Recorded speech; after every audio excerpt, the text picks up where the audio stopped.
Welcome to Relation Tales. Please like this video and subscribe Relation Tales. We're grateful for each and every one of you. Let us know where in the world you're tuning in from. We'd love to hear from you in the comments.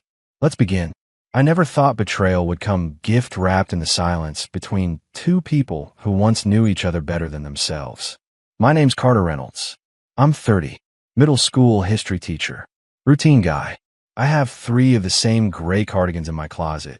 Not because I like fashion, just because it makes mornings easier.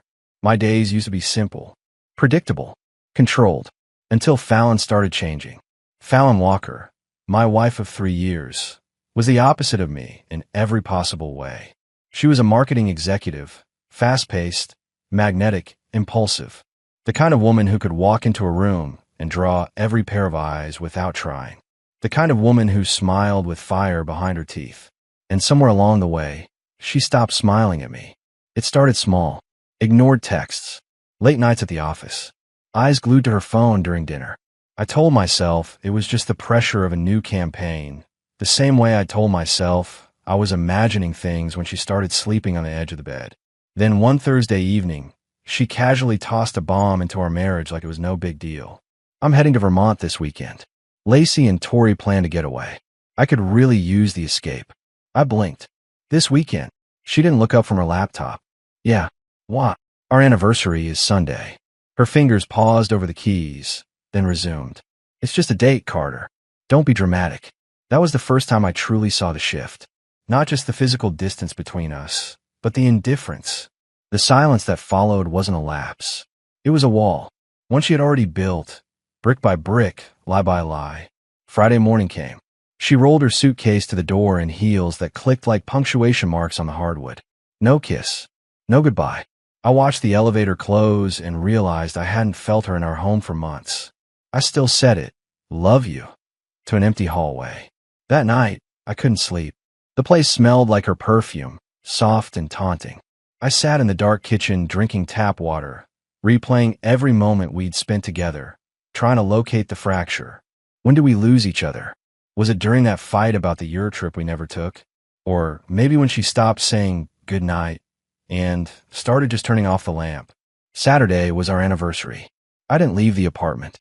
Her lipstick was still on a wine glass in the sink. Her cardigan hung behind the door like a ghost refusing to leave. At 6 p.m., I got a text from Ben, my coworker and neighbor. He was throwing a last-minute barbecue. Said I should come. I almost said no. Then I realized sitting in my apartment wasn't mourning. It was letting her win. I threw on jeans and went. It was the usual crowd. Teachers, friends, Ben's chaotic dogs. I tried to blend in. Holding a soda, I barely sipped. That's when I heard her name. Fallon. A girl I didn't know, Mariah, was scrolling through her phone near the cooler. She turned to someone and said, I didn't know Fallon was dating someone new already. I froze. Walked over too fast. Sorry. Fallon who? Fallon Walker, she said, showing the screen. I knew that resort. Killington. The same place she'd said she was going with the girls. There she was, in a short video clip, wearing the smile she used to save for me. She was perched on a lounge chair, cocktail in hand, leaning against some guy like they'd known each other for years. His fingers trailed her shoulder. She tilted her head, laughed at something he whispered. She looked free. The video ended with her blowing a kiss to the camera. His arm looped tightly around her waist. The caption? Vacation's better when you stop pretending. It wasn't vague. It wasn't a misunderstanding. It was her making sure the world saw her new reality. Except she hadn't expected me to see it. I didn't say a word. Just handed the phone back. Mariah mumbled something like, I'm sorry, I thought you guys were, but I was already walking away. That night, I slept better than I had in months. Because something inside me snapped. Not broken. Not grief. Focus. Sunday morning, I sat across from a divorce attorney named Teresa Knoll. Her office smelled like lemon oil and quiet judgment. I showed her the Instagram story, the timestamps, the location tag. She said, this will help. She's made it public. I signed every page. And I didn't text Fallon. Didn't call. Didn't give her the dignity of a confrontation. Instead, I texted Lacey. Hey, when Fallon checks in with you, tell her the divorce papers have been filed. That's all. She responded a minute later. Carter, what? Are you serious? Dead serious. Shouldn't you talk to her first? I already did. For the last 6 months. She just wasn't listening. Later that evening, my phone began lighting up. Fallon. Then again. Then again. I didn't answer. Then came the messages. Lacey said something insane. Please tell me she's lying. Carter, please call me. You're scaring me. This isn't funny. I didn't reply. And in that silence, I felt peace. The next morning, she called again. This time I answered. Her voice was shaky. Carter, are you serious right now? You're actually doing this. I didn't speak. You filed for divorce? Without even talking to me. Still nothing. I didn't cheat, she whispered. There's a man's hand on your waist. You blew him a kiss. It was a joke, she stammered. Just a guy from the bar. I barely know him. You look like you knew him. You're overreacting. And you're over our marriage. She started to cry. I didn't. Please, Carter. Don't do this. You already did it for me. She begged. Apologized. Promised she'd change. I hung up. Not out of cruelty. Out of clarity. The silence from my end wasn't accidental. It was surgical. Fallon always thrived on reactions. Arguments, jealousy, attention. It made her feel desired, powerful. But now that power was gone, and in its place was confusion. Panic. She didn't expect me to vanish emotionally before the paperwork even landed on her doorstep. That Monday morning, I sat by the window with black coffee and a peanut butter toast. Her texts kept rolling in. We need to talk. It's not what it looked like. I made a mistake. You can't just walk away from us. I didn't respond. She'd already walked away.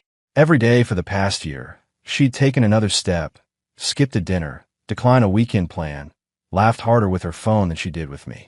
The only difference now was I wasn't chasing her anymore. By noon, I'd canceled our joint credit card, froze the bank account we shared, updated passwords. I wasn't being cruel. I was protecting myself. Emotionally, financially. She'd made herself a stranger. I was just drawing a line in ink. I spent most of that week tightening the bolts of my routine. Waking early, jogging, teaching, reading. The mundane became my fortress. It wasn't healing. It was discipline. And then Thursday came. That's when I saw her. Not Fallon. Ava. The same Ava who unknowingly exposed the truth to me. She was sitting at Cafe Luna near the corner of 7th and Broome, reading some nonfiction book with her hair up in a messy bun. There was something easy about her. Like she didn't need to impress anyone. Just being there was enough. She noticed me. Smiled. Waved me over. Carter, right? She asked. I nodded. Mind if I join you? Only if you can eat the rest of this cookie. I hate wasting things, but this one's awful. I smiled, sat down. It was the first real smile I'd felt in weeks. We talked. About teaching. About annoying neighbors. About her dog, Poppy, who apparently hates delivery guys more than thunderstorms. Nothing deep. Just real. Eventually, the conversation turned. I'm sorry about what happened, she said, voice softer. You don't need to apologize. You didn't do anything wrong. Still, I felt weird. Like I cracked something open without meaning to. You lit a fuse. That's all. But the dynamite, that was already set. She nodded. That's the thing about people. The explosion's not when they cheat. It's when they look you in the eye and pretend you're crazy for noticing. That line stayed with me. She understood. She'd been through it. The following Sunday, Fallon showed up unannounced. I heard the knock, looked through the peephole, and for a moment, I almost didn't open it. She stood there in jeans and a raincoat, eyes puffy, makeup half-smeared, like she'd been crying for hours, or wanted me to think she had. I opened the door but didn't move aside. Carter, you shouldn't be here. She didn't argue, just looked at me with a kind of broken desperation that I used to fall for. I need to explain. No, you need closure, not a second chance. But I didn't even sleep with him. I swear. Fallon, I said quiet but firm. The moment you leaned into him, like I was already gone, that was worse. She looked like she'd been slapped. I stepped out, closed the door behind me. I don't know what happened to us, she said. I didn't mean for things to fall apart. Things don't fall apart, I said. People tear them down piece by piece. I miss you. I sighed. You miss the version of me that worshipped you. The one that waited up at night. The one that forgave too easily. But he's not here anymore. She blinked back tears. Is there someone else? I didn't answer, because I didn't know what Ava and I were. But I knew what Fallon and I weren't. That week, Fallon's tone shifted. The text turned angrier. So this is it. You're done. You're throwing away years like it was nothing. I didn't cheat. You're just bitter. I didn't respond. Again. But she'd already revealed something. Guilt. Guilt turned sour fast. That Thursday, I got an email from Teresa, my attorney. Subject: motion filed by Fallon Walker's counsel. She was contesting the divorce. That night, I sat in my apartment, staring at the email. I wasn't mad. I was done being mad. She could delay it. She couldn't stop it. I called Ava. Hey, I said. You busy? There was a pause. Then, nope. Not tonight. Want to meet somewhere. I heard a smile in her voice. Tell me when and where. Fallon's move only fueled my focus. She thought she was dragging me back into a war she could win. But I wasn't fighting her anymore. I was dismantling her illusions. I documented everything. Screenshots, messages, timestamps. Every proof she ever unknowingly left behind. I didn't compile it for revenge. I compiled it for the truth. The legal hearing was in 2 weeks. And I had plans. Plans that didn't involve Fallon's redemption arc. She wanted drama. I was giving her silence. But behind that silence, a storm. And it had her name written all over it. 2 weeks before the hearing, Fallon's mask began to crack. She texted less. Called more. Showed up at my building once. Security turned her away. Her lawyer tried to call mine and negotiate a discussion before the court date. Teresa said no. We were done talking. Now we were proving. That weekend, I met Ava again, this time at the green table, a quiet cafe tucked behind a library. We sat by the window with warm drinks and no pretense. You doing okay? She asked. I'm moving, I said. Not forward. Maybe, but definitely not backward. She smiled faintly.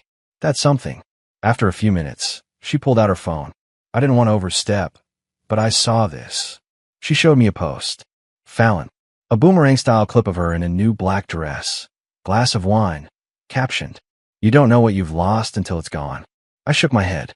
She's not grieving. She's performing. Ava nodded. That's what narcissists do. They burn the house down and post a selfie in front of the ashes. That line hit hard. I didn't want revenge because I hated Fallon.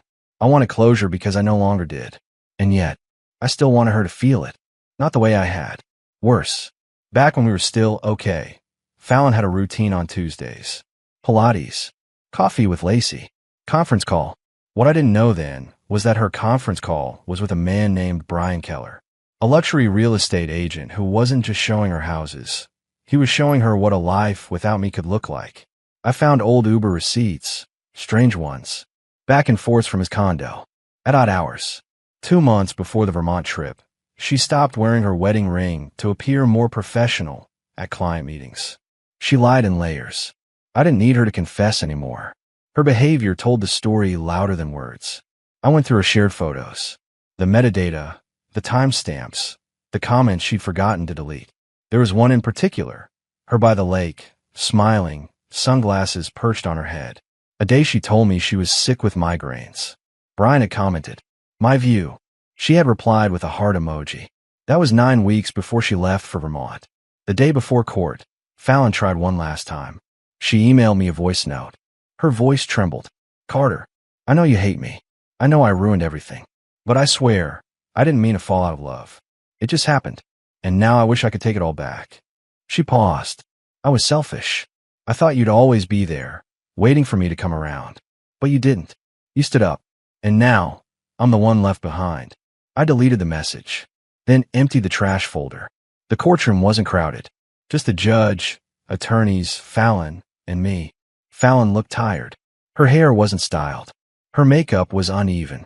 The confident woman who once dismissed our anniversary as just a date now stared at the table like it held answers. My attorney spoke first. Calm. Clear. She presented screenshots, timelines, financial changes, the Instagram stories. Every lie, documented. Then came Ava. She took the stand as a character witness. Said she knew Fallon through mutual friends. Said she'd seen the story and recognized what it meant, because she had lived it too. When Fallon's attorney objected, the judge overruled. Truth doesn't need context when the images speak for themselves. Fallon tried to speak. Said it was all misunderstood. Said I was overreacting. The judge didn't buy it. In the end, the divorce was granted without delay. I walked out of that room free. And Fallon? She didn't chase me. Not anymore. The court didn't change my life. It just finalized the ending Fallon never believed I had the strength to write. I walked out that morning into sunlight that felt like it belonged to someone else. A better man. A freer one. Ava waited near the courthouse steps. She didn't speak, just handed me a coffee. Black, no sugar. She remembered. "You okay?" she asked. I nodded slowly. "Yeah, not great. Not destroyed. Just clean." She smiled softly. "That's more than most people get." Fallon didn't post anything for days after the hearing. Then one photo appeared, her on a rooftop, holding a wine glass again, eyes glazed. The caption, "Rebuilding. Stronger than ever." No one was fooled. Not even her. Mutual friends told me she quit her job. Took a personal sabbatical. Rumors floated. Her so-called bartender connection had ghosted her when things got real. Brian Keller had been spotted with someone else a week before the court date. She'd lost everything she wasn't willing to fight for. And I was just starting to feel alive again. Ava and I didn't become something overnight. We went slow. She invited me to a community theater show she helped sponsor. I helped her fix her leaky sink on a Sunday morning. She listened without interrupting. I learned she hated cherry-flavored anything. She found out I talk to myself when I cook. It wasn't fireworks. It was something better. Quiet trust. One night, we sat outside her place, the wind whispering through the porch rails. "You know," she said, staring out at the trees, "sometimes the hardest part isn't letting go of someone. It's letting go of the version of you that clung to them." That stuck with me, because I wasn't just divorcing Fallon. I was divorcing who I thought I was supposed to be with her. Reliable, boring Carter who waited around to be noticed. Who measured love in leftovers and late apologies. I didn't want to be that man anymore. Then, one morning, I received an envelope. No return address. Just my name. Inside, a short letter. Typed. "Carter, I know you won't respond. I wouldn't either.